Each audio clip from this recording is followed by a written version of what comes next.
নমস্কার বন্ধুরা, মিষ্টুর রান্নাঘরে তোমাদের স্বাগত জানিয়ে শুরু করছি আমার আজকের রেসিপি। আমার আজকের রেসিপি হলো বাতেমা কচু দিয়ে মাছের ঝোল। এর জন্য আমি এখানে নিয়ে নিয়েছি বাতেমা কচু আর দুটো পেঁয়াজ, রসুন, আদা, কাঁচা লঙ্কা আর শুকনো লঙ্কা। এখন কচুগুলি কেটে নেওয়া হবে। এখানে মা কচুগুলি কেটে দিচ্ছে। এই কচু খেতে খুব স্বাদ। এই কচু খেতে একটু মিষ্টি মিষ্টি লাগে। যারা কচু খেতে ভয় পায় তারা এই কচু খেতে পারবে, কারণ এই কচু গলায় ধরে না। বাতেমা কচু দিয়ে মাছ দিয়ে কিভাবে রান্না করি তোমরা পুরো ভিডিওটা দেখতে থাকো। এদিকে আমার কচু কাটা হয়ে গেছে, আর আমি কাতলা মাছ দিয়ে বাতেমা কচু রান্না করব। প্রথমে আমি কড়াইতে জল দিয়ে দিচ্ছি। এখন এই বাতেমা কচুগুলিকে সামান্য নুন দিয়ে একটু ফুটিয়ে নেব। 5 মিনিটের মতন ফোটালেই হয়ে যাবে।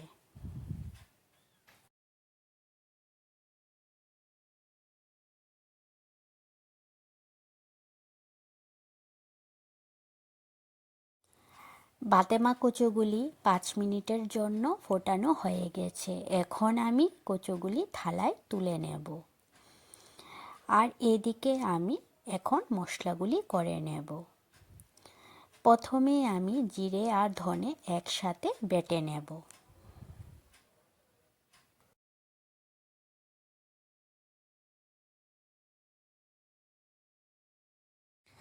জিরে আর ধনে একসাথে বাটা হয়ে গেছে। এখন আমি জিরে ধনে বাটাটা বাটিতে তুলে নেব। আমি এখানে রান্নাটা বাটা মশলাই করব। এখন আমি আদা বেটে নিচ্ছি।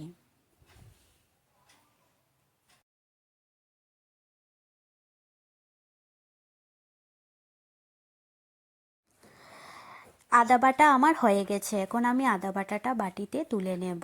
তারপর বেটে নেব রসুন।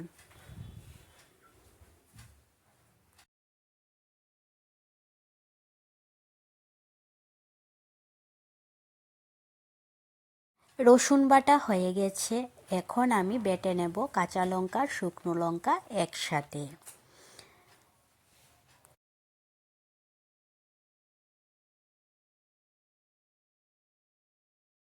লঙ্কা বাটা হয়ে গেছে। এখন আমি পেঁয়াজ বেটে নেব।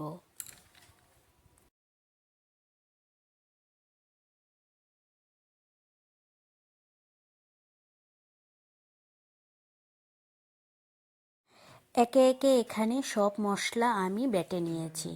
এখানে বেটে নিয়েছি পেঁয়াজ বাটা, আদা বাটা, জিরা ধনে বাটা, রসুন বাটা আর কাঁচা লঙ্কা শুকনো লঙ্কা একসাথে বাটা। এখন আমি মাছগুলির মধ্যে নুন আর হলুদ মেখে নেব। এখানে আমি কাতলা মাছের 5 পিস মাছ নিয়েছি।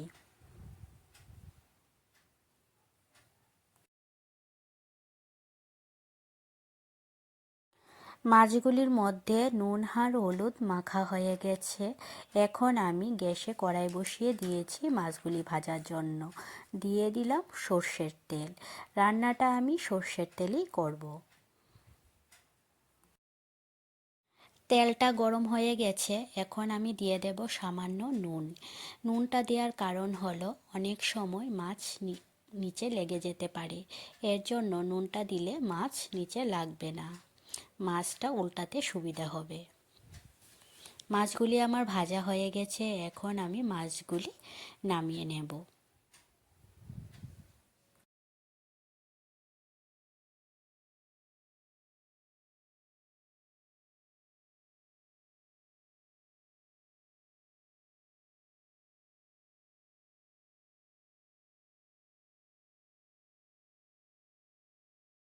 মাছগুলি ভেজে থালায় তুলে নেওয়া হয়েছে। এখন এই তেলের মধ্যে আমি আরও কিছু পরিমাণ তেল দিয়ে দিচ্ছি। তেল গরম হয়ে গেছে।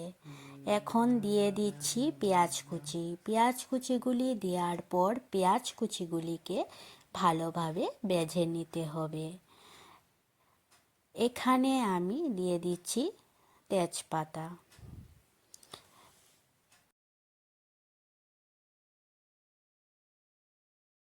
পেঁয়াজগুলি প্রায় ভাজা হয়ে গেছে, এখন আমি দিয়ে দিচ্ছি পেঁয়াজ বাটা।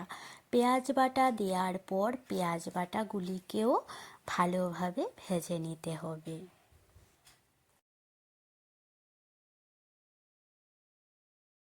পেঁয়াজ আর পেঁয়াজ বাটা ভাজা হয়ে গেছে, এখন একে একে সব মশলা দিয়ে দেব।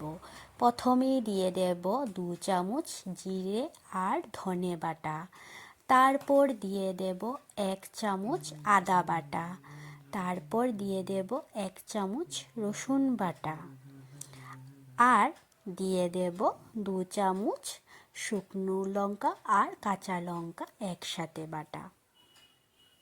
সব মশলা দেয়া হয়ে গেছে, এখন আমি সব মশলাগুলিকে ভালোভাবে কষিয়ে নেব।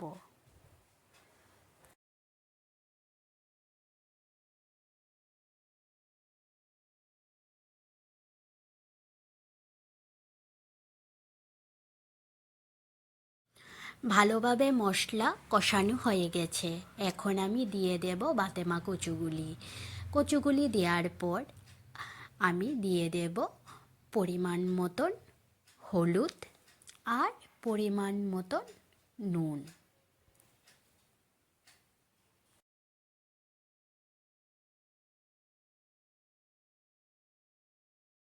নুন হলুদ দেওয়ার পর খুন্তি দিয়ে ভালোভাবে মিশিয়ে কচুগুলিকে আরও কিছুক্ষণ মশলার সাথে কষিয়ে নিতে হবে।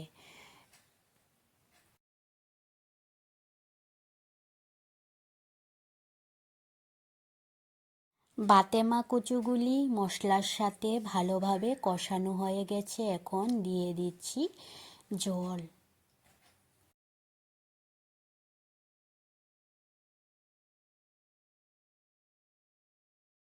ঝোলটা ফুটে এসেছে, এখন আমি মাছগুলি দিয়ে দেব। ঝোলটা ফুটে আসার পর মাছগুলি দেওয়া হয়েছে, মাছগুলি দেওয়ার পর গ্যাসের আঁচটা মিডিয়াম করিয়ে তারপর 5 মিনিটের মতন বা 10 মিনিটের মতন ঢেকে দিতে হবে, যাতে কচুগুলি ভালোভাবে সেদ্ধ হয়ে যায়। এই কচুগুলি সেদ্ধ হতে বেশিক্ষণ টাইম লাগে না। আর এই তরকারিতে আমি দেব বিলেতি ধনেপাতা। আমরা তো বিলেতি ধনেপাতা বলি, তোমরা কি বলো অবশ্যই জানাবে। দেশি ধনেপাতাও দেয়া যায়, কিন্তু বিলেতি ধনেপাতা দিলে তরকারিটার স্বাদই আলাদা হয়।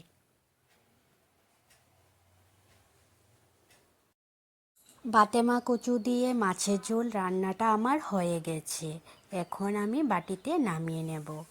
আমার রেসিপিটি যদি ভালো লেগে থাকে তোমাদের, তাহলে লাইক আর সাবস্ক্রাইব করে দেবে।